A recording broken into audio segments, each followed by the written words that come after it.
Um, Hi everyone. I want to thank everyone for being here today. My name is Carson Statzer.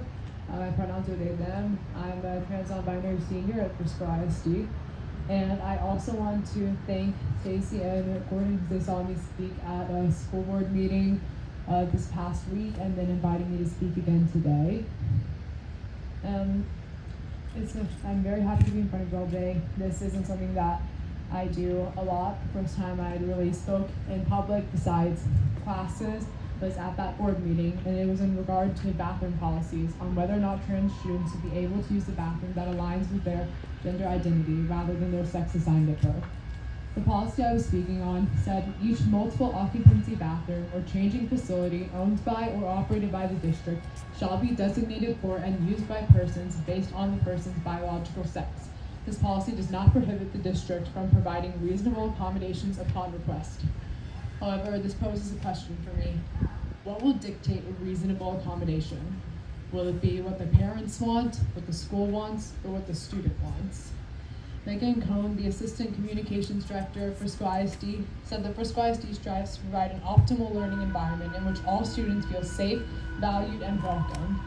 And while this sounds great, we all know that according to this policy, parents will have to be contacted for any students get proper accommodations. Now, this could pose potential problems and safety concerns for students who it's not safe for them to be out to their families or are simply not ready.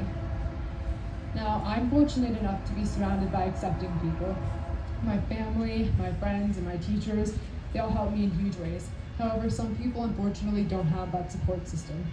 Instead of seeing the joy of living as yourself and being not only accepted but cherished for who you are, they're surrounded by hateful thoughts of transphobia and bigotry from the world around them. As we've said earlier, anti-trans legislation has been on the rise these past few years, with this year already reporting over 150 anti-trans bills introduced in state houses.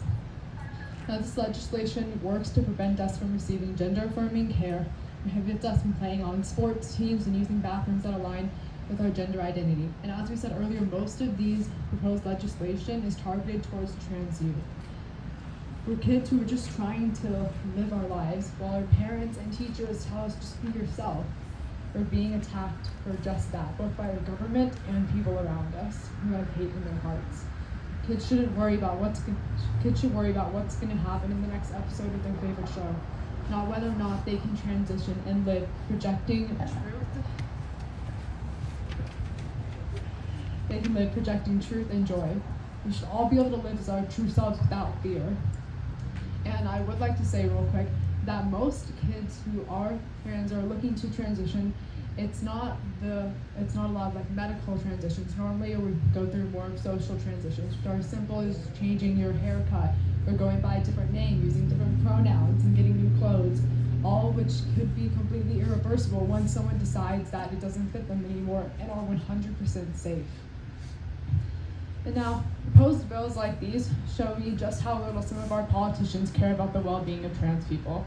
This has made it difficult for me to feel comfortable being out, because it's easy to feel like the world is against us. I've had my moments where I've wondered if I'll be able to live in a world where my rights aren't a political topic, if I'll be able to go on for one day without being misgendered, or if I'll be able to not be scared truly being me. On May 5th earlier this year, I found my journal and I wrote this. I'm tired of trying to explain my existence. I'm tired of having to fight for my basic rights. I'm tired of the spotlight. I'm just tired. Then I look up at the people around me and I realize that I'm not alone. I'm not fighting by myself. This community has so much strength and love will triumph over hate. No matter how hard it gets, we must remember that and project it out into the world, because we're making a difference here today. Through our visibility and speaking out against anti-transgender violence today, we can inspire the change that we need to create a loving and accepting world that we all desperately need. Everything that we're feeling today is valid.